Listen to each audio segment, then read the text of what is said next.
Welcome to Q news. నేను మీ రాజు. ఇవాళ మనం గట్కేసర్లో ఉన్నాము. గట్కేసర్లో ఉన్నటువంటి ఈడబ్ల్యూఎస్ కాలనీ వాసులు మనతో పాటు మాట్లాడడానికి సిద్ధంగా ఉన్నారు. దేశంలో కావచ్చు, అలాగే మన తెలంగాణ రాష్ట్రంలో కావచ్చు, ఎక్కువగా ఈ రోడ్డు ప్రమాదాల వలన యువత ఎక్కువగా చనిపోతున్నారు. ఎంతోమంది వేల మంది సంఖ్యలో కూడా తీవ్రంగా గాయాల పాలవుతున్నారు, బెడ్కి పరిమితం అవుతున్నారు.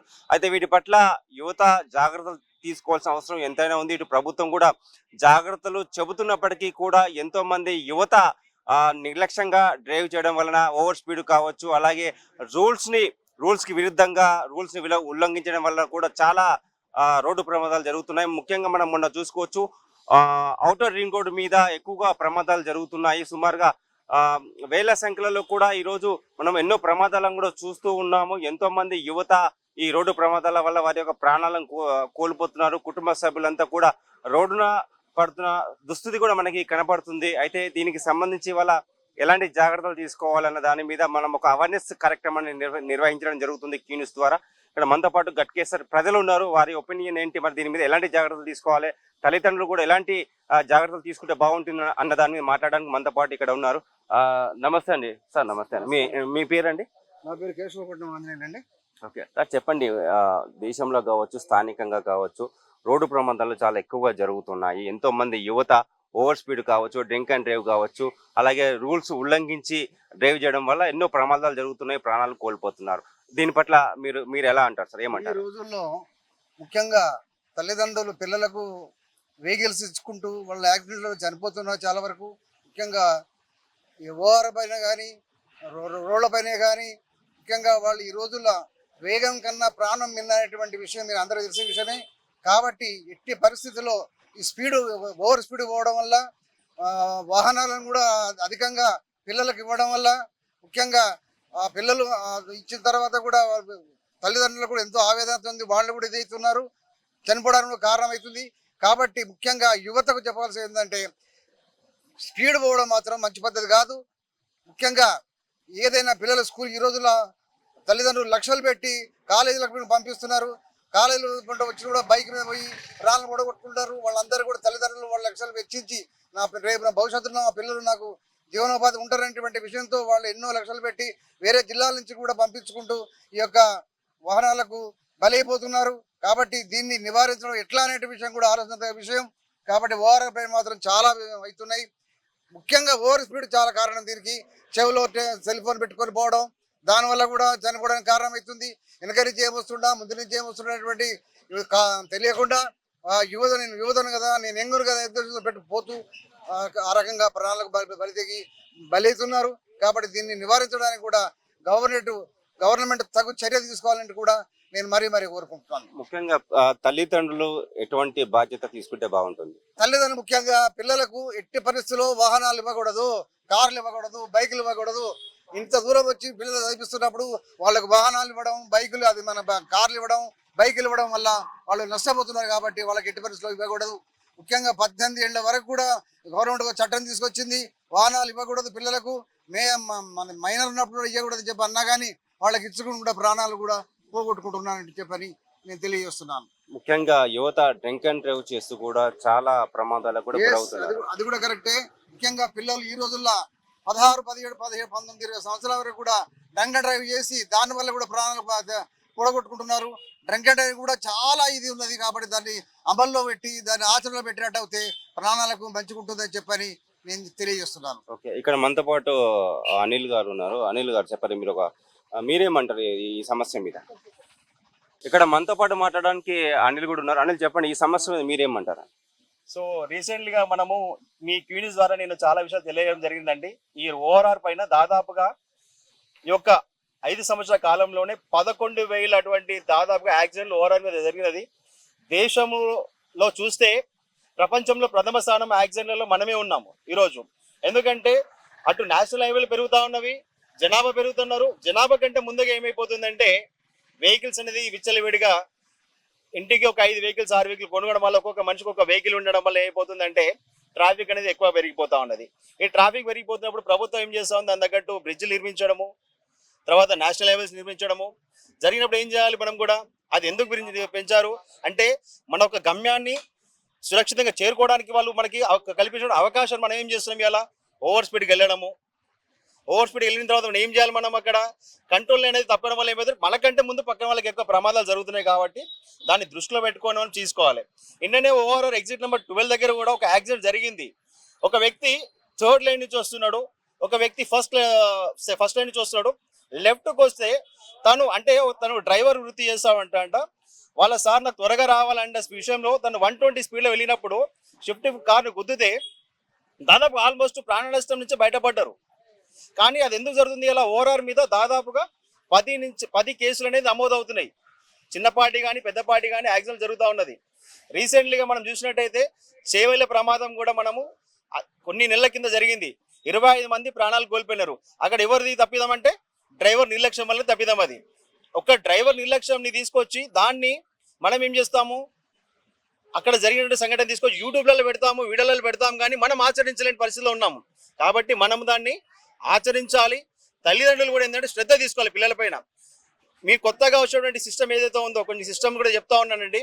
సిటీలో ఒకరి పేరు మీద వెహికల్ ఉంటే ర్యాపిడో కానీ ఊబర్ కానీ ఓలాలో కానీ వాళ్ళు నమోదు చేసుకొని వాళ్ళు వేరే పిల్లలకి ఇచ్చేసి, అంటే కాలేజ్ పిల్లలకి ఇస్తే వాళ్ళు ఏమవుతున్నారంటే డైలీ డబ్బులు వచ్చిన తర్వాత వ్యసనాలకు అలవాటు పడుతున్నారు. అంటే ఇప్పుడు చెప్పినట్టుగా కూడా పెద్దలు చెప్పినట్టుగా కూడా డ్రంక్ అండ్ డ్రైవ్ కానివ్వండి, గాంజా తాగడం కానివ్వండి, డ్రగ్స్ కానివ్వండి, ఇది ఒక కొత్త సాంప్రదాయంగా నెలకొన్నది ఇట్లా.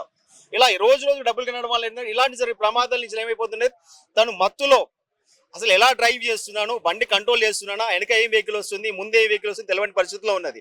కాబట్టి ఏంటంటే తల్లిదండ్రులు ఫస్ట్ మీ పిల్లలు ఎక్కడ పోతా ఉన్నారు, అసలు వాళ్ళకి డ్రైవింగ్ లైసెన్స్ ఉందా లేదా, 18 ఏళ్ళు దాటకుండా వాళ్ళకి ఎందుకు వెహికల్స్ ఇస్తూ ఉన్నారు, స్పీడ్ బ్రేకర్ల దగ్గర కూడా వెహికల్స్ అతి వేగంగా పోవడము, దాని నుంచి కూడా మీరు స్పీడ్ బ్రేకర్ల దగ్గర అతివేగం పోవడం వల్ల కూడా ఏంటంటే వాళ్ళంతటా వాళ్ళే ఎగిరి అవతల పడిపోయి తలకు గాయం అయితే కూడా ఏంటంటే వాళ్ళు కోలుకునే పరిస్థితి చాలా మంది ఉన్నది.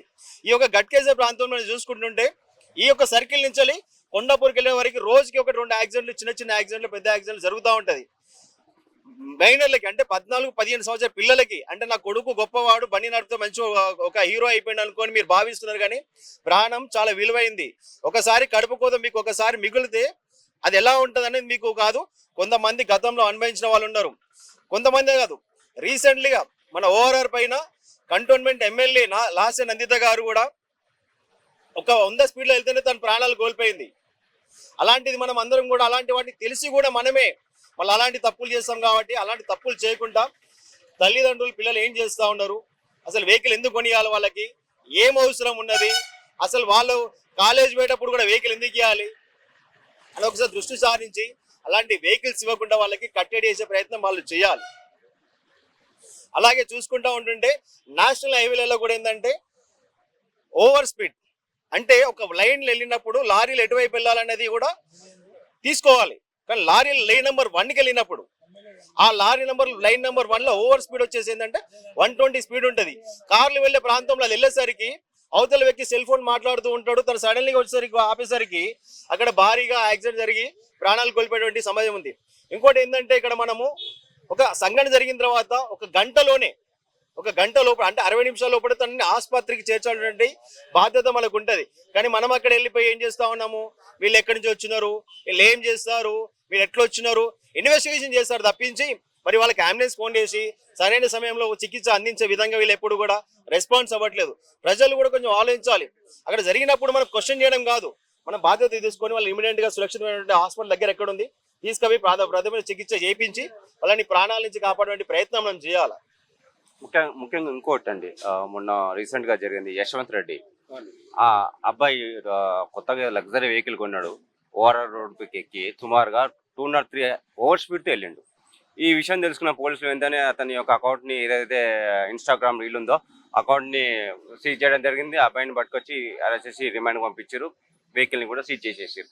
అంటే దీన్ని షూట్ చేసుకోవడము, దాన్ని మళ్ళీ పోస్ట్ చేయడము, అంటే యువత దీన్ని ఏ విధంగా ఆలోచిస్తారు అంటారు, దీనికి మీరేమంటారు? ఇప్పుడు పోలీస్ వాళ్ళు కేసు నమోదు చేసినారండి, కానీ కారు కొనిచ్చి తల్లిదండ్రులు బండి స్పీడ్ ఎంత వాళ్ళ తల్లిదండ్రులు తెలియదా అండి? తల్లిదండ్రులు ఫోన్లో చూస్తారు కానీ మళ్ళీ ఇంటికి వచ్చిన తల్లిదండ్రులు అడిగి మళ్ళీ ఎందుకు ఇంత స్పీడ్ పోయినా వాళ్ళు ఎక్కువ తల్లిదండ్రులు ఎక్కడైనా ప్రశ్నించే విధానం ఉందా అండి? ఇలా పోలీసులు కేసు నమోదు చేస్తున్నారు కాబట్టి, ఇలా టీవీలో వచ్చింది కాబట్టి తెలిసింది మాకు. ఇలా తెలియని సంఘటనలు ఎన్ని ఉన్నాయండి? అది బాధ్యత ఎవరు తీసుకోవాలా? తల్లిదండ్రులు తీసుకోవాలా? సమాజంలో ఉన్న వాళ్ళు అతని గురించి ఈరోజు మాట్లాడుకుంటాం, రేపు మళ్ళీ ఎట్లనే ఆదావిధిగా ఇంకొక అతను 200 స్పీడ్ కాదు 250 స్పీడ్ అవుతాడు, అతను కూడా వీడియో తీసి పోస్ట్ చేస్తాడు. ఏం చేయాలి అప్పుడు ప్రభుత్వము? పోలీసు వాళ్ళు ఏం చేయాలా? ప్రభుత్వం కాదు చేయాల్సింది, పోలీసు వాళ్ళు ఏం చేయాలా? లైసెన్స్ క్యాన్సిల్ చేయాలా, అరెస్ట్ చేయాలా, అరెస్ట్ చేసి తనకి ఒక 6 నెలల జైలు శిక్ష విధించాలా, బండి సీజ్ చేయాలా, చేసేయాలి. ఒక 2-3 చేస్తే దానికి సంగతి అప్పుడు ఇంకొకరు చేసేదానికి భయపడతారు. ఇతను చూసి ఇంకొక 100 మంది మోటివేట్ అయినారు కదా, మరి ఒకరు శిక్షిస్తే 100 మంది ఎందుకు ఇలాంటి చర్యలు చేసుకోకుండా తీసుకుంటారు కదండి. దానికి కాబట్టి ఏంటంటే రోడ్డు పైన వెళ్ళేటప్పుడు ముగ్గురు పని బాధ్యత ఉండాలి. ఒకటి, ప్రభుత్వం రోడ్డు మంచి చేసినప్పుడు మందు కోసం వేసింది, ఓవర్ స్పీడ్ వెళ్ళడానికి కాదు. రెండోది, ఓవర్ స్పీడ్ వెళ్ళినప్పుడు ఇమీడియట్ గా ఫైన్ వేయాలి. అలా ఫైన్ వేసినప్పుడు ఏమైందంటే ఒక్కసారి 2 సార్లు వేసే ఫైన్ కదండి, ప్రతిసారి ఫైన్ పడాలా. మూడోది విషయం, మన ప్రాణాలకి మనమే రక్షణ కాబట్టి మనం జాగ్రత్తగా వెళ్ళేటువంటి బాధ్యత మన మీద ఉండాలి. ఓకే, మొత్తానికి ఇక్కడ అంటే రోడ్డు ప్రమాదాల వల్ల చాలా మంది చనిపోతున్నారు, యువత కూడా. దీని పట్ల అందరూ ముఖ్యంగా పేరెంట్స్ జాగ్రత్తలు తీసుకోవాలి, అలాగే ప్రభుత్వం పోలీసులు జాగ్రత్తలు తీసుకోవాలి. మనతో పాటు ఇక్కడ మాట్లాడడానికి ఇంకా ఉన్నారు పెద్దలు. చెప్పండి, మీ పేరేంటండి? నా పేరు రవీంద్ర అండి. చెప్పండి, రోడ్డు ప్రమాదాలు జరుగుతున్నాయి కదా, దీని మీద మీరేమంటారు? ఏం లేదు, స్పీడ్ తగ్గిస్తే బాగుంటుంది. యువత అంతా ఆల్కహాల్, గంజాయి, స్పీడ్ బ్రేకర్, ఓన్లీ హెల్మెట్ ఉండాలి కంపల్సరీ. యువతకు ఒక్కొక్క వెహికల్ మీద ముగ్గురు నలుగురు కాలేజ్ స్టూడెంట్, అవి ప్రిన్సిపాల్ కానీ వాళ్ళ లెక్చరర్ కానీ వాళ్ళకు సూచన ఇవ్వాలని నా ఆలోచన. ఓవర్ స్పీడ్ తగ్గించుకోవాలి. మినిమం 50-60లో పోతే పర్వాలేదు, 100-120 పోతే ఏదైనా యాక్సిడెంట్. ఆ యూత్లకు 15 ఏళ్ళ పిల్లలకు 15 ఏళ్ళ పిల్లలకు నా కొడుకు బండి నడుపుతుందని చెప్పి వాళ్ళకు ముంగడు నడిపించడం. ఆడపిల్లలైనా ముగ్గురు ఆడపిల్లలు పోతారు స్కూటీల మీద. అది కంట్రోల్ చేసుకుంటే బాగుంటుందని నా ఆలోచన. మీరు చెప్పండి అండి, మీ పేరు ఏంటండి? చెప్పండి. నా పేరు బాలరాజు అండి. నేను గట్కేసరి. అసలు రోడ్డు ప్రమాదాలు ఎందుకు జరుగుతున్నాయంటే ముఖ్యంగా ఇది మితిమీరిన వేగం. అంటే మనం వేగం విషయంలో కూడా మనం జాగ్రత్తగా ఉండాలి. ఒక సగటు భారతీయునిగా అది మన బాధ్యత ఏందనేది మనం తెలుసుకోవాలి. మనము వేగం పోతున్నప్పుడు దాని వల్ల మనకు ప్రమాదమే, అవతల వ్యక్తి కూడా ప్రమాదమే. ఒక్కొక్కసారి ఏమవుతుందంటే ఆ ప్రమాదం వల్ల ఒక కుటుంబం కూడా రోడ్డు మీద పడే పరిస్థితి కూడా వస్తుంది. దాన్ని కూడా అది మన బాధ్యతనే అవుతుంది. ఈ విషయంలో మనం ఏం చేయాలంటే మనం వేగం తగ్గించుకోవాలి. వేగం తగ్గించుకోవడం వల్ల అటు మనం సురక్షితంగా గమ్యం చేరవచ్చు, వేరే వాళ్ళకు కూడా ఇబ్బందికరంగా ఉండము. అదే విధంగా యువకులు కూడా ఈ మధ్యలో ఏమైందంటే వీళ్ళు మద్యం మత్తులో ఉంటారు. ఆ మత్తు ఎలాంటంటే గంజాయి కానివ్వండి, మద్యం కానివ్వండి, అది ఇంక ఇతర మనం ప్రతి ఒక్కరికి తెలిసిన విషయమే. ఆ విషయంలో యువకులు చాలా జాగ్రత్తగా ఉండాలి. మద్యానికి బానిస కాకుండా ఒక మంచి జీవితం జీవిస్తూనే ఒక భారతీయుగా మన బాధ్యత ఆరోగ్యకరమైన జీవితము మనం జీవిస్తూ మన కుటుంబానికి మనం ఒక మాదిరికరంగా ఉంటూ ఇతరులకు కూడా మనం సమాజంలో ఒక మంచి మాదిరిగా ఉండాలి. ఆ విషయంలో యువకులు చాలా జాగ్రత్తగా ఉండాలి. అదేవిధంగా సమాజంలోని వ్యక్తులు కూడా బాధ్యతగా ఉండాలి. తల్లిదండ్రులు కూడా వాళ్ళకు వాహనాలు ఇచ్చే ముందు కూడా వాళ్ళు అసలు వాహనాలు ఎందుకు వాడాలి, ఇప్పుడు మనకు పబ్లిక్ ట్రాన్స్పోర్టేషన్ ఉంది, దానికే ముందుగా ప్రిఫరెన్స్ ఇవ్వాలి. ఒక లేని పరిస్థితిలో ఉంటే అప్పుడు వాళ్ళకు వాహనాలు, అది కూడా మేజర్ అయితేనే 18 ఏళ్ళు దాటినాక వాళ్ళకు డ్రైవింగ్ లైసెన్స్ ఇస్తూ వారికి జాగ్రత్తలు, అదే ఒక బాధ్యతతో ఉండేటట్టు వాళ్ళకి జాగ్రత్తలు చెప్తూ వాళ్ళను వాళ్ళ నిత్యం పర్యవేక్షణ, వాళ్ళు ఎక్కడ ఉంటారో, ఏం చేస్తున్నారు, వాళ్ళు ఎడిగిపోతున్నారు, అంటే మంచిగా పోతున్నారా లేదా, ఒక బైక్ ఉండదని ఇష్టము వేగంగా పోతున్నారా ఏందనేది ఒక పర్యవేక్షణ తల్లిదండ్రులకు ఉండాలి. అదే విధంగా ఆ యువకునికి వాహనం నడిపే యువకుడు కూడా బాధ్యతతో నేను ఎట్లా పోతున్నా, నేను నా వల్ల వేరే వాళ్ళు ఇబ్బంది పడుతురా అనేది కూడా ఆలోచించాలి. ఇది మనము కంపల్సరీ ఈ విషయాన్ని మన మనసులో ఉంచుకోవాలి. అదే విధంగా ప్రభుత్వానికి కూడా నేను ఒక మనవి చేస్తున్నది ఏంటంటే, మనం ఈ ఛానల్స్ ద్వారా ఇప్పుడు మనము రోడ్డు ప్రమాదాలను నివారించడానికి వాటికి సంబంధించిన అడ్వర్టైజ్మెంట్స్ ఇవి తప్పనిసరి చేయాలి. ఇప్పుడు వివిధ ప్రోడక్ట్ సంబంధించిన అడ్వర్టైజ్మెంట్ వేస్తారు. దాంతో పాటు ఈ రోడ్డు భద్రతల గురించి కంపల్సరీ ఇది తప్పనిసరి చేస్తూ అది మన ప్రసార మాధ్యమాలలో వేస్తే ఏంటంటే ఈ పబ్లిక్ కూడా వాళ్ళకి అవేర్నెస్ అనేది వస్తుంది. ఈ విషయంలో ప్రభుత్వం కూడా కొంచెం ఆలోచించి దీన్ని సీరియస్ గా తీసుకుంటుందని నేను మనవి చేస్తున్నా. అదే విధంగా కొన్ని సమయాలలో రోడ్డు కూడా బాగుండట్లేదు. మీరు ఇక్కడ చూస్తే ఈ రోడ్డు కూడా ఎంత దారుణంగా ఉంది. దాదాపు కొన్ని సంవత్సరాల నుంచి ఇట్లనే ఉంటుంది. ఈ రోడ్డు బండి మీద పోతుంటే బండి ఎగురడము, ఆ గుంతలు ఎక్కడ పడితే అక్కడ గుంతలు ఉండడము, కొన్ని కొన్ని విషయాలలో ఇది కూడా మనకు ప్రాబ్లం గానే ఉన్నది. దాన్ని దృష్టిలో పెట్టుకోవాలి. ప్రభుత్వం కూడా కొంచెం ఆలోచించాలి. అదే విధంగా యువకులు కూడా ఆలోచించాలి. మనము వేగాన్ని మాత్రం కంపల్సరిగా తగ్గించేసి సుఖవంతమైన ప్రయాణం చేస్తూ మనము మంచిగా ఉండాలి. వేరే వాళ్ళకు కూడా వేరే వాళ్ళు కూడా ఇబ్బంది పడకుండా చూడాలని నేను తెలియజేసుకుంటాను. చాలా చాలా బాగా చెప్పారండి. అలాగే మనతో పాటు ఉన్నారు. చెప్పండి, మీ పేరు ఏంటండి? కృష్ణారెడ్డి. మీరు చెప్పండి, రోడ్డు ప్రమాదాల మీద ఎలాంటి చర్యలు తీసుకుంటే బాగుంటుంది, యువత ఎట్లా ఉండాలి, పేరెంట్స్ ఎట్లా ఉండాలి? ఒకటి ఏంటంటే యువతకు బైకులు ఇస్తున్నారు, తల్లిదండ్రులు కొనిస్తున్నారు ప్రజెంట్గా. కానీ మా పిల్లవానికి పోయేటప్పుడు జాగ్రత్త చెప్పాలి. నానా మెల్లగా ఉండి ఎన్ని యాక్సిడెంట్లు అయితే ఏమైతే ఒక 50-60 స్పీడ్. ఎందుకంటే వాళ్ళకి బైక్ అవసరం. ఇప్పుడు కాలేజీ పోవాలన్నా, బస్ ఎక్కి పోవాలన్నా కొద్దిగా ఇబ్బంది, కొన్ని ఏరియాలో ప్రాబ్లం ఉంటుంది కాబట్టి వాళ్ళ తల్లిదండ్రులు చూసుకుని వెహికల్ కొనిస్తారు. కానీ మా తల్లిదండ్రులు ఎలా ఓనిచ్చారు కదా అని చెప్పేసి ముగ్గురిని ఇద్దరు ఎక్కించుకొని ఇష్టం వచ్చిన ర్యాష్ డ్రైవింగ్ చేయడము అలాంటివి చేయడం వల్ల ఏమవుతుందంటే ఎదురు వాళ్ళు మెల్లగా వచ్చినా వీళ్ళు వచ్చే స్పీడ్లో కంట్రోల్ చేయకుండా తాకడం వల్ల ఏమవుతుందంటే ఆ అబ్బాయి ఆ పిల్లలు ఎవరైనా చనిపోవడం వల్ల వాళ్ళ తల్లిదండ్రుల కడుపుతా మిగులుతుంది. నిత్యం వాళ్ళని యాది చేసుకుని ఇవ్వడం జరుగుతుంది. అది దృష్టిలో పెట్టుకొని ఫస్ట్ యువత ఏంటంటే స్లోగా మినిమం 60-70 స్పీడ్లో కంపల్సరీ బైక్ అవసరం ఉంటుంది. అది కూడా 18 దాటినాక డ్రైవింగ్ లైసెన్స్ ఉన్నాకనే వెహికల్ ఇప్పించాలి ఫస్ట్ తల్లిదండ్రులు. వాళ్ళ అబ్బాయికి 18 సంవత్సరాల నిండి వాడు డ్రైవింగ్ లైసెన్స్ నేర్చుకున్నాక పూర్తిగా డ్రైవింగ్ లైసెన్స్ వచ్చినాక వెహికల్ కొనియాలి ఫస్ట్. తర్వాత వాళ్ళకి రోజు జాగ్రత్త చెప్పాలి. ఇంకొకటి ఏంటంటే ఎవరన్నా డ్రింక్ అండ్ డ్రైవ్ లో దొరికితే ఒకసారి పోలీస్ వారు ఒక చర్య ఫస్ట్ టైం ఛాన్స్ ఇవ్వాలి. రెండోసారి ఆ వెహికల్ ని సీజ్ చేసేయాలి. మొత్తం లైఫ్ లాంగ్ వెహికల్ సీజ్ చేసి బయటకి ఇవ్వద్దు. ప్లస్ వాళ్ళ డ్రైవింగ్ లైసెన్స్ క్యాన్సిల్ చేయాలి. అలా చేయడం వల్ల ఏమవుతుందంటే నెక్స్ట్ వెళ్ళే వాళ్ళు కూడా మెల్లగా వెళ్తారు. ప్లస్ డ్రింక్ అండ్ డ్రైవ్ చేయకుండా వెళ్తారు. అరే మళ్ళీ డ్రింక్ అండ్ డ్రైవ్ దొరికితే నా బండి ఎల్లకాలం పోతుంది, నేను 1 సంవత్సరం జైలు పోతాను నా భయంతో ఇలాంటి శిక్షణలు అని గవర్నమెంట్ ఒక జీవో తీసుకొచ్చి ప్రతిరోజు అడ్వర్టైజ్మెంట్ చేయాలి మెయిన్. ఎందుకంటే డ్రింక్ అండ్ డ్రైవ్ లో దొరికితే నా బండి మొత్తానికే రాదు, ప్లస్ నాకు 1 సంవత్సరం శిక్ష పడుతుంది కాబట్టి నేను డ్రింక్ చేస్తే నేను బండి నడపను అన్న ఆలోచనతోటి వాళ్ళు ఏంటంటే వాళ్ళు డ్రింక్ చేసి నడపడానికి ఇష్టపడరు. ఎవరైనా మెయిన్ ఇంపార్టెంట్ ఏంటంటే నాకు తెలిసిన ఆలోచన ప్రకారం డ్రింక్ అండ్ డ్రైవ్ లో వెహికల్ దొరికితే ఆ దొరికిన పర్సన్ కి 1 ఇయర్ జైలు శిక్ష, టోటల్ గా బండి మొత్తం గవర్నమెంట్ హ్యాండ్ ఓవర్ చేసుకోవాలి, పోలీస్ వారు హ్యాండ్ ఓవర్ చేసుకోవాలి. ప్లస్ ఇంకోటి ఏంటంటే వాళ్ళ డ్రైవింగ్ లైసెన్స్ పూర్తిగా రద్దు చేయాలి. ఇలాంటివి చేసి ఒక మొన్న కార్ యాక్సిడెంట్ అయింది అవుట్, ఆ కార్ ఏం చేయాలి మొత్తానికి సీజ్ చేయాలి. అతనికి 1 ఇయర్ జైలు శిక్ష వేసినారు అనుకో, రెండో వాళ్ళు చూసిన వాళ్ళు కూడా ఏమంటారు అమ్మ ఇంత స్పీడ్ లో వెళ్తే జరగడం వల్ల నాకు సంవత్సరం జైలు పడుతుంది, నా వెహికల్ వెళ్ళిపోతున్నాను భయానికి ఎవరైనా జాగ్రత్త నడపగలుగుతారు. తల్లిదండ్రులు కూడా జాగ్రత్తగా ఆలోచన చేసి మీ పిల్లలకి చెప్పండి, వెళ్లే ముందు కూడా నిదానంగా వెళ్ళడం అని చెప్పండి. ప్లస్ ఇంకోటి ఏంటంటే వాళ్ళకి 18 ఇయర్ దాటి డ్రైవింగ్ లైసెన్స్ ఉంటేనే వెహికల్ కొనియండి మీరు ఫస్ట్ తల్లిదండ్రులు ఎవరైనా సరే. నాకు తెలిసి ఇదేంది ఇక్కడ గట్కేసర్లో పబ్లిక్ టాక్ అనేది, పబ్లిక్ ఏం చెప్తున్నారు వింటున్నారు కదా. ముఖ్యంగా యువత రోడ్డు ప్రమాదాలు, ముఖ్యంగా యువత ఈ రోడ్డు ప్రమాదాల వల్ల ఎక్కువ చనిపోతున్నారు. ముఖ్యంగా ఓవర్ స్పీడ్ ఒక కారణం అయితే డ్రింక్ అంటే ఒక కారణము. రూల్స్ ఉల్లంఘన చేయడంతో ప్రమాదాలు ఎక్కువ జరుగుతున్నాయి. పేరెంట్స్ అలాగే ప్రభుత్వం, పోలీసులు కూడా వీటి పట్ల యువతకు అవగాహన కల్పించాలి అని చెప్పేసి చెప్తున్నారు. ఇక్కడ మనతో పాటు ఉన్నారు మాట్లాడడానికి. మనతో పాటు ఇక్కడ మరొక వ్యక్తి ఉన్నట్టు చెప్పండి. ఈ అవేర్నెస్ చేస్తున్నది చాలా బాగుంది క్లీనిస్ వాళ్ళు. కాకపోతే ప్రతి ఒక్క దగ్గర సొసైటీలో చేయాల్సింది ఏంటంటే సొసైటీలో ఉన్న పెద్ద మనుషులు కూడా వాళ్ళు వారి పరిధిలలో నియర్ బై కిలోమీటర్ సరౌండింగ్స్ లో ఒక బ్రేక్ స్ట్రోక్ అనేది వేసుకోవడము అందరికీ చాలా మంచిగా ఉంటుందండి. ఇక్కడ నుండి చూస్తుంటే రైల్వే ట్రాక్ నుండి గట్కేసర్ బస్ స్టాప్ నుండి చూసుకుంటే కొండాపూర్ పరిధిలో వరకు ఒక్క కూడా బ్రేక్ కట్ ఉండదు.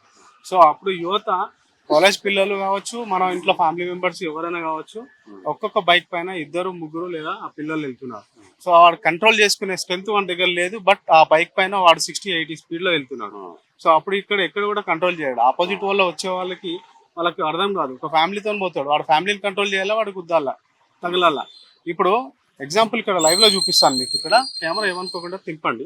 ఇక్కడ ఈ పరిధిలో ఈ సర్కిల్ లో ఒక్కటి కూడా చౌరస్తా దగ్గర లేదు, ఇంత పెద్ద చౌరస్తా. ఇప్పుడు ఆ వెహికల్ వస్తుంది, సడన్ గా అక్కడ నుండి వెహికల్ వస్తుంది ఇప్పుడు ఎగ్జాక్ట్. ఇప్పుడు వాడు ఎలా స్టాప్ కావాలి? అదే స్పీడ్ లో ఉన్నాడు కదా వాడు. సో ఇది ఇక్కడ కొంచెం ఒక బ్రేక్ కట్టేస్తే అక్కడ స్లో అవుతాడు, ఈ వెహికల్ కూడా స్లో అవుతాడు. సో ఇక్కడ బ్రేక్ కట్టేస్తే ఈ 3 వేస్ లో ఒక బ్రేక్ కట్టేస్తే ప్రతి ఒక్క స్టాచ్యూ దగ్గర, ప్రతి ఒక్క టర్నింగ్ దగ్గర ఇది కొంచెం మటుకు మనం కంట్రోల్ చేసుకున్నట్టు ఉంటుంది. ఈ హెల్మెట్స్, ఈ బైక్స్, ఇప్పుడు వెళ్తున్న ఫోన్ పట్టుకోకుండా మాట్లాడుతున్నాడు అతను కంట్రోల్ ఎట్లా అవుతారండి? కొంచెం బ్రేక్ కట్టేస్తే తను హోల్లో ఉంటాడు. సో అక్కడ కొంచెం మనం కట్టడి చేయొచ్చు. ఒక 4 మెంబర్స్ 5 మెంబర్స్ వెళ్ళాలన్నది కూడా వెళ్ళకుండా ఉన్నా కూడా నిలబడతారు. అక్కడ పడతామేమో అనేది స్పీడ్ అయితే వెళ్ళారు కదా అండి. ఇప్పుడు చూసారు కదండి ఇక్కడ సంఘటనలు మీరు. ఎవరికైనా కానీ మీరు చూడండి, దాదాపు ఇప్పుడు మీరు ఇక్కడ ఉన్నప్పుడే కొన్ని వేల వెహికల్స్ పాస్ అయినాయి ఇక్కడి నుంచి అక్కడికి. ఒక్కరు కూడా హెల్మెట్ పెట్టుకోరు, ఒక్కరో ఇద్దరు తప్పించి ఎవరు కూడా వెహికల్స్ కి హెల్మెట్ పెట్టుకోరు. ప్లస్ ఇంకోటి ఏంటంటే ఇక్కడ గొంతు వచ్చినప్పుడు కూడా వాళ్ళు ఆగి జాగ్రత్త వెళ్ళాలన్న ఆలోచన కూడా వాళ్ళకి లేదు ఇక్కడ. ఎందుకంటే స్పీడ్ బ్రేకర్ ఉంటేనే ఆగాలి, లేకపోతే ఇది ఒక చివరస్తా స్లో అవ్వాలి. అటు ఎట్లా వెహికల్ పాస్ అవుతుంది, ఇక్కడ ఏం వెహికల్స్ వస్తుందో చూడట్లేదు. దీనివల్ల ఏమైపోతుందంటే తనకి వెళ్ళాలి అర్జెంట్ ఉండొచ్చండి, కానీ పక్కన వాళ్ళ ప్రాణాలతో అర్జెన్సీ జలగట్టలు ఆడుకోవద్దు. కాబట్టి ఏంటంటే నేను చెప్పే విధానం ఒకటే విషయం, స్పీడ్ బ్రేకర్లు వేసే వరకైనా కొంచెం జాగ్రత్త వహిస్తూ హెల్మెట్ వాడుతూ మీ ప్రాణాలకి మీరు బాధ్యత తీసుకోవాలా. మీ ప్రాణాలకి ప్రభుత్వం బాధ్యత కాదండి. ప్రభుత్వం ఏం చేస్తుంది, నేను ఒక సూటి ప్రశ్న అడుగుతున్నా అండి. డ్రైవింగ్ లైసెన్స్కి వెళ్ళేటప్పుడు ఒక టెస్ట్ ఉంటుంది. ఎవరు కూడా టెస్ట్ రాసి ఎగ్జామ్ రాసిన వాళ్ళు ఎవరు లేరు. నేను ఎగ్జామ్ రాశాను, ఎక్కడ యూటర్న్ తీసుకోవాలి, వై జంక్షన్ కంటే మనం ఏం చేయాలి, ఆరెంజ్ సిగ్నల్ పట్టినప్పుడు ఎందుకు ఆగాలి, ఎందుకు స్లో కావాలి, గ్రీన్ సిగ్నల్ అప్పుడు ఎందుకు వెళ్ళాలి అని కాకుండా సిగ్నల్స్ దగ్గర కూడా రోడ్డు దాటుతున్నప్పుడు కూడా వాళ్ళ ఆతృతకి, అంటే స్పీడ్ ఎంత లిమిట్ అంటే ఒకటేసారి గేర్ వేస్తే ఎంత గుద్దుతో అవతల వెళ్ళి పడిపోవాలి, అంత స్పీడ్ వెళ్తాడు. అంటే వీళ్ళు ఏంటంటే ఈ దేశంలో కానీ ఈ గ్రామంలో కానివ్వండి వారితో పాటు కొన్ని లక్షల మంది జీవిస్తూ ఉంటారు.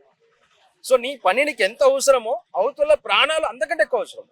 నువ్వు ఒక 10 నిమిషాలు లేట్ వెళ్తే దానికి నష్టం జరగదు, కానీ ఒక వ్యక్తి ప్రాణాలు పోతే తన లైఫ్ అనేది పోతుంది. కాబట్టి మనం ఎక్కడైతే కూడలి కానీ సిగ్నల్స్ దగ్గర చాలా జాగ్రత్తగా ఆగి సిగ్నల్స్ రూల్స్ పాటించుకుంటా, యూటర్న్ తీసుకుంటప్పుడు సౌండ్ పొల్యూషన్ తగ్గించుకుంటా, వాయు పొల్యూషన్ తగ్గించుకుంటా, డ్రంక్ అండ్ డ్రైవ్ చేయకుండా తాగాలి. ఎక్కడ తాగాలండి, అదొక సరదా కోసం ఉండాలి.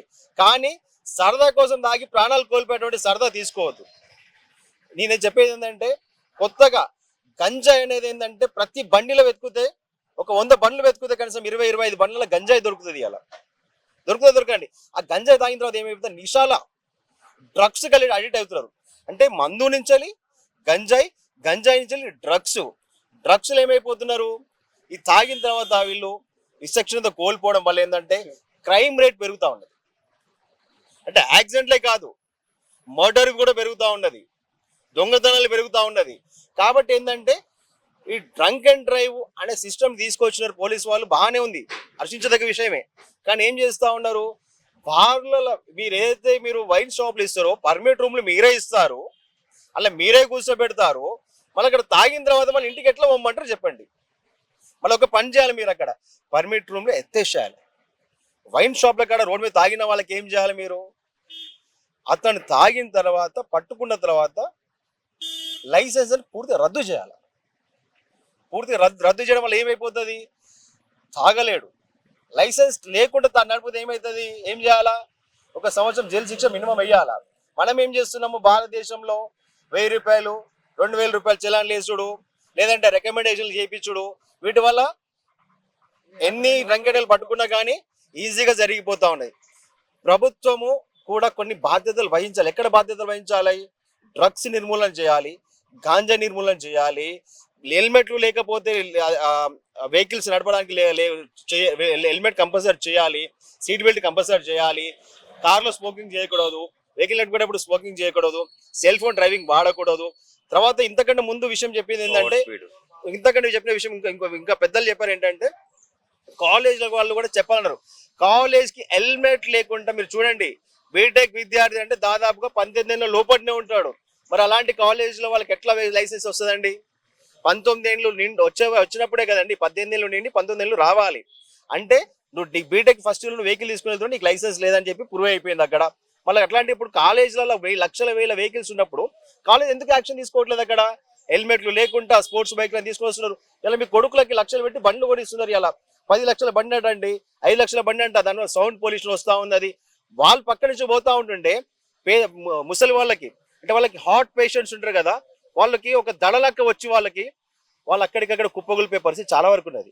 మనం ఏమనుకుంటామంటే తనకి ఏదో స్ట్రోక్ వచ్చింది, ఎందుకో కింద పడిపోయిన అనుకుంటాం, కానీ వాడు అక్కడ వెళ్ళిపోయిన తర్వాత 2 నిమిషాలకి ఆ దడకి వాడు చనిపోయేటువంటి ప్రమాదాలు ఎక్కువ జరుగుతూ ఉన్నది. కాబట్టి ఏంటంటే ఓవర్ స్పీడ్ కంటే ముందు ఓవర్ స్పీడ్ ఒకటి తగ్గించాలి. అలాగే ఇంజన్లో కూడా వెహికల్స్ కూడా 125 స్పీసీ కంటే ఎక్కువ వెహికల్ ఇవ్వకూడదు. కూడా వెహికల్లో కూడా స్పీడ్ లిమిట్ తగ్గించాలి. 120 స్పీడ్ దాటిన తర్వాత లాక్ అయిపోవాలి వెహికల్ అనేది. ఎందుకంటే నువ్వు రోడ్లో 120 స్పీడ్ నువ్వు ఇచ్చినప్పుడు నువ్వు ఎక్కువ స్పీడ్ ఎందుకు కారు వాళ్ళు కల్పిస్తూ ఉన్నారు. 200 స్పీడ్ ఎందుకు, 250 స్పీడ్ ఎందుకు కార్లో ఉండాలి? 120 స్పీడ్ లాస్ట్ పెట్టండి కార్లో, దాన్ని అన్లాక్ చేయండి. ప్రభుత్వం కూడా దాన్ని ఏం చేయండి అంటే షోరూమ్ వాళ్ళకు కూడా హెచ్చరిక జారీ చేసి ఒక జీవో రిలీజ్ చేసి 120 స్పీడ్ దాటకూడదు అని చెప్పి అంతకంటే ఎక్కువ వెహికల్ని రిలీజ్ చేయకుండా చేయండి. వీళ్ళు ఏమైపోతుందంటే లక్షల రూపాయల దగ్గర ఉంటే ఏంటంటే ఒక పెద్ద కారు కొనుక్కున్నా, ఒక 50 లక్షలు పెట్టి కారు కొనుక్కున్నా, అది స్పోర్ట్స్ కారు, దాని 300 స్పీడ్ వెళ్ళొచ్చు, అది 2000 cc అని గొప్పగా చెప్పుకోవడం కాదు. నువ్వు పోవడం వల్ల నీ వల్ల పక్కనోడికి ప్రాణానికి ప్రమాదం ఉందా, నీ ప్రాణానికి ప్రమాదం ఉందా అనేది గ్రహించుకోవాలి. కాబట్టి ఏంటంటే ప్రభుత్వం 120 స్పీడ్కి మించకుండానే వెహికల్స్ అనేది రిలీజ్ చేయమని చెప్పేసి జీవో పాస్ చేయాలా. ఓకే, ఇక్కడ మనతో పాటు మాట్లాడడానికి తాత ఉన్నాడు. తాత ఏమంటారు? తాత చెప్పండి. యువత బైకులు కావచ్చు, కార్లు కావచ్చు, అతి వేగంతో నడిపి ప్రాణాలు పోగొట్టుకుంటారు. దీని మీద నువ్వేమంటావు చెప్పు. ఏమంటారేముందండి, ఇప్పుడు రాజకీయవేత్త ఉన్నాడండి, ఇప్పుడు చెప్పేదండి రాజకీయవేత్త ఉన్నది. రాజకీయవేత్త వాళ్ళ అబ్బాయికి బైక్ కొనిస్తున్నాడు, బైక్ కొనిస్తే ఆడు యాక్సిడెంట్ చేసేస్తున్నాడు. ఆడు యాక్సిడెంట్ చేసేసాక రాజకీయవేత్త ఏం చేస్తున్నాడు, పోలీసు వాళ్ళకి వాళ్ళు అప్పచెప్తున్నాడు. ఒకవేళ వెనకాల మా మద్దతు ఉన్న వాళ్ళు ఎవరైనా ఉంటే పోలీసు వాళ్ళు పోలీసు వాళ్ళు రాజకీయవేత్త ఏం చేస్తున్నాడు, ఈయన్ని పోలీసు వాళ్ళు కట్టేస్తున్నాడు. పోలీసు వాళ్ళు కట్టేసినప్పుడు ఏమవుతుంది, మరి కేసు పోతుంది కదండి. మరి మీరు కూడా అది ఆలోచించుకుని లేవు చేయండి. ఈ అవుటర్ రింగ్ రోడ్ మీద కూడా చాలా ఓవర్ స్పీడ్ తో పోతురు. దీని మీద ఏమంటారు, పోమంటావా పోవద్దంటావా? పోకూడదండి, పోకూడదు. నేను అక్కడ నాకు పెద్ద లెక్క అయితే తెలదాలటి అది ఇది మాత్రం రాజకీయవేత్తకి ప్రతి ఒక్కరు దీనికి సపోర్ట్ చేస్తున్నారు. అంటే దాన్ని ఒక రకంగా మాట్లాడిన సపోర్టే అలాంటి కానీ ఒక రకంగా మాట్లాడిన పెద్ద చదువుకోలేదండి. అందుకని ఏంటంటే రాజకీయవేత్త వల్ల ఎక్కువ ప్రమాదం జరుగుతుంది. అంటే వాళ్ళు చర్యలు తీసుకోవాలంటారు. చర్యలు తీసుకోవాలండి, రాజకీయవేత్త సపోర్ట్ చేయకూడదండి. రాజకీయవేత్త ఎప్పుడైతే సపోర్ట్ చేసాడో ఇంక ఈ పోలీసు వాళ్ళకి ఏం చేయడానికి దారి ఉంటలేదు. మరి ఆ రాజకీయవేత్తకి పోలీసు వాడు మాట వినాలి కదండి. మరి అందుకని ఈ రకంగా తయారయ్యి రాజకీయవేత్త వల్ల ఎక్కువ ప్రమాదం జరుగుతుందండి మా ఐడియా ప్రకారంగా. అదండి నేను చెప్పేది. మీరు ఎవరంటే నాకు వెళ్తాం చెప్తాను. మీ పేరేం తాత? నా పేరు సత్యనారాయణ. సత్యనారాయణ తాత.